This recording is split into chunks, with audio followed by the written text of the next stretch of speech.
Depuis quelques années, on a vu naître une certaine somme de menaces. Ces menaces étaient à la limite contenables. L'une des premières menaces qui a duré, c'était la vente et le trafic de cigarettes intercontinentales.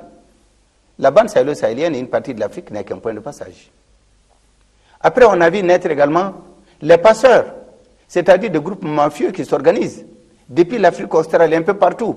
Ils passent sur plusieurs coins du continent africain pour aller vers le paradis dit européen. Donc là également, ce sont des groupes mafieux. Le troisième groupe, ce sont les narcotrafiquants. Ces narcotrafiquants, c'est des bandes qui reçoivent des colis de drogue par avion, par bateau.